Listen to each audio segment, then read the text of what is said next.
Hey everyone, and welcome back. Now today I wanted to do an overall market update just because over the weekend we've seen kind of a little bit of choppiness and some volatility, and so I want to do a quick market update to see kind of where we still stand, kind of within the market overall. So overall today it's actually been pretty green. Pretty much everything other than like a couple of them are green here on the crypto bubble chart, which is looking pretty good. We do, obviously have memes making a lot of these. We have actually a couple big Bitcoin, like layer 2 ordinal tokens that are doing well here. So, overall a pretty green day in the market. Some of this is because we did have, kind of a big sell-off Sunday evening, probably about most of the day Sunday. And then we kind of came back and did a little bit of a rally today. So we'll get into that in a little bit here. But looking at the crypto fear and greed index, we can see, obviously we're still firmly planted in fear. If we drop down the time frame on this chart a little bit, we can see that we had, what was it, probably looks like about a 4-day span where we pumped out of fear and into about neutral. This one actually almost hit into the greed territory, but now I mean we're back firmly in fear. So I don't know that this is too surprising to anybody. Overall there is still a lot of fear in the market. If we look at the price action, it's very indecisive. There's not really, there's some like, I guess, velocity in the movement of some of the price going both up and down, but nothing really too crazy. As we've talked about on the channel before, until the like sideways ranging resolves with itself on the both Bitcoin and the overall crypto market chart, I'm not expecting to see anything too crazy one direction or the other. Right now we are kind of sitting right about in the middle, maybe towards the lower end of that range, but we are very much in the middle of it. And so we would need some pretty sustained movement one direction or the other for that movement to actually break out of the channel one direction or the other. So what we can see is this is the total crypto chart. We are back sitting just barely over $2 trillion. We did over the weekend, as you can see, on Sunday, well, Friday, Saturday, Sunday, we had some pretty, pretty large moves to the downside. And then today we pretty much had a pretty nice move back to the upside, recouping almost all of the gains that we lost over the weekend. So, as we've talked very briefly about before on the channel, and you may have heard this from other crypto like YouTubers as well, is usually the weekends are not a great time to be holding crypto because they tend to trend down, and then when the weekdays come back, they do usually tend to pump. I think a lot of people are speculating that this is due to the institutions being involved, and the institutions obviously don't trade on the weekends, and so there's less sustained buying power on the weekends. And then when we come back into the week, that's obviously when we have more of the institutional interest coming back because they're back working again. So, but if we're zooming in here, we can see, well, really even kind of over the past week or two, not really a whole lot of movement, right? Like we've seen, some decent moves down, some decent moves back up, kind of, ranging up, down, up, same, so we are seeing some consolidation here. You can kind of see a downward trend here and then maybe a slightly upward trend here. But overall, we even have kind of a general line of support here. There's not a lot going on in terms of like definitive market structure. The ranging is, pretty identifiable at this point in time. Like, over the past several months, like we haven't really broken too sustainably out of this overall structure. And so, there's not a whole lot to look at here. So one thing I did want to bring up though is, I've mentioned this on the channel before that, this is a very dangerous time to be trading just because there is not a clear picture or direction of the market. We can see, that it is ranging pretty nicely though. And one thing that I've said also before on the channel is if you understand how ranging works and what ranging means, like it actually can be an easier way to make money. And so if you want to trade on a ranging market, I actually have a referral link. I've been doing a little bit of trading on Margex. You can see here I've got a couple positions open. This is my Solana position. It's up about almost just shy of 300%, and then my Bitcoin one is just over 300%. Looking at the Bitcoin chart here, you can see, I actually think I bought this on the red candle. Actually, no, I don't think that's right. I think I bought this on the green candle. If we zoom in, if we go down to like hourly, we can see, the price started to reverse a little bit down here. And so then I kind of decided to buy, set a super tight stop loss because we could see kind of where the wicks were down here. So I just set my stop loss a little bit below that. And then I've kind of just let it run. Since we are ranging, I did pull about 50% here because we did kind of see this support line get hit. it's a possibility that maybe we run up here or possibly even back here, but I'm not going to be counting on that. So I'm trying to kind of, secure my bags on the way up. So, this is something, like I said, it is dangerous to trade in this market. So I'm obviously not trading anything that like I'm too worried about. But if this is something that you're interested in doing, Margex is a leveraged exchange where you can trade up to 100x leverage. Again, if you do not understand how to trade leverage, be incredibly careful, and I would recommend probably don't do it until you kind of get a better understanding of what that is. But Margex is nice because you don't need to KYC. You also don't need a VPN. Just read the terms and conditions. Make sure that trading is allowed where you're where you're located, and from there, it's a pretty nice exchange. I kind of like how it works. I kind of like the functionality of it.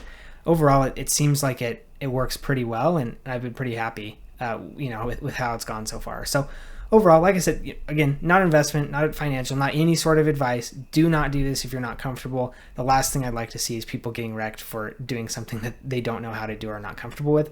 But if you are comfortable trading on the market and you're going to be doing it anyway, kind of like I am, granted, like I said before, I'm not taking big positions at all, but I still do like to trade the market because I do feel like it helps me stay involved in kind of the developments in the market. And, obviously I try and take my own advice, and I can tell if my advice is working or not based on, if I'm being successful. So anyway, if that is interesting to you, please just check the link below. I have a referral link, and that should give you some bonuses, and they're also doing a Caspa airdrop as well. So back to some updates. The last kind of big thing in terms of charts that I want to share with you guys is looking at the Bitcoin halving progress. We've been over this a couple of times before, but what we can see is, this is kind of where we're at through the halving so far and what the price action that we've seen. And then this is the price action that we would have seen historically. Now, the 2013 halving, obviously historically, we'd already seen a major upside. Now, that's not to say, there still was kind of a retrace and then a second leg up here. But in all of these other ones, price is still not doing a whole lot, right? Like I would say, people are very concerned about, oh, well, Bitcoin's over. It's so bearish. We might go into a recession. We got this thing. We got that thing. All these different things going on. More on that in a second. But like, if we look historically, like we're still in Q3, right? We went over this a couple of videos ago on the channel. Q3 is not a great time to be trading crypto. It's not a good time to be a crypto holder. However, Q4 is usually very, very good to be a crypto holder. So I think, the chart here kind of aligns with all this. Granted, we don't actually know if this is going to be the case. Maybe we see a further leg down to try and invalidate and really kind of test the convictions of a lot of people who are expecting this. I do think that could be something that would not be all too surprising, honestly, but we just don't know, right? And so one thing I just wanted to kind of bring up here, though, is historically the best is yet to come from what we've seen, at least in the past. So I know it's rough, it's boring, it's kind of discouraging, but don't like it.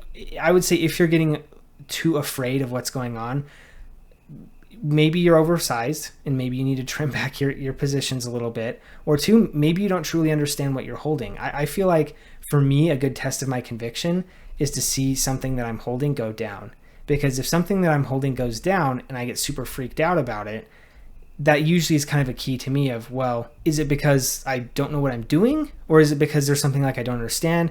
Like, did I go way too hard on this position expecting, 50x gains, and I really should not have sized that position that aggressively? Usually if you're getting afraid, that there's some underlying reason as to why that might be.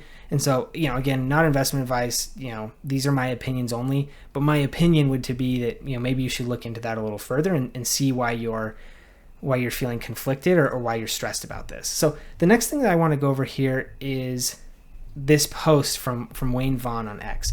Now this is something that we kind of talked about, right? Obviously sentiment is pretty bad right now. There's a lot of fear going on in the market, but this is essentially just kind of a quick recap of 2024. Now obviously we saw the spot ETFs launched. That's a good thing. I would say that's very bullish. The next two obviously are not bullish. Genesis sold a ton of Bitcoin. Germany sold a ton of Bitcoin, even more than Genesis sold.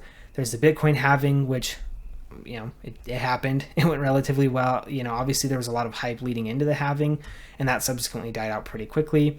Mt. Gox, after 10 years, finally paid out 140,000 Bitcoin. There was a ton of fear in terms of what people were going to do about this. This was a major concern. MicroStrategy bought another 37,000 Bitcoin, plans to buy another 2 billion, which again, that's good. Trump became, you know, a fully fledged pro Bitcoin and pro crypto candidate. It actually his I would say impacted maybe the Democrats to try and at least you know, extend an olive branch at least a little bit. You know, we'll see kind of how that ends up happening. And then also, you know, still to come, we've got the Fed rate cut, we've got the presidential election, and then one thing that is starting to pop on people's radars is FTX has finally got approved to pay out essentially like their bankruptcy stuff, right? And so that's going to be $16 billion of cash. Obviously, some people, you know, may still have some PTSD from 2021 in the collapse, and they might just cash this out into fiat.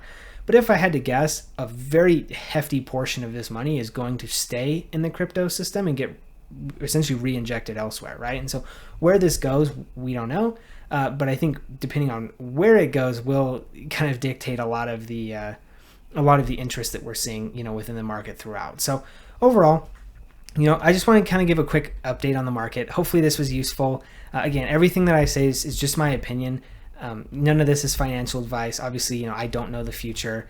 This is just kind of what I'm seeing and kind of what I'm thinking based on history, based on macroeconomic cycles that seem to be lining up currently, based on kind of the political environment, based on, like, you know, the macroeconomic environment. You know, one thing that has happened recently is Russia has started using Bitcoin for overseas payments. Now, this usually introduces some level of like game theory, right? Because if Russia becomes the Bitcoin king because they're using it out of necessity, well, then they're going to control the crypto system. And, you know, obviously if the US is politically opposed to that, then that's going to kind of drag the US into crypto, maybe not even out of want, but out of necessity, which then may eventually turn into wanting to be into crypto out of want. So, you know, there's a lot of things like this that are going on that I do feel like are bullish long-term for Bitcoin. I do think, you know, short-term things could get kind of crazy. I think if, you know, obviously the yield curve has uninverted, that usually means that we're going to be heading into a recession.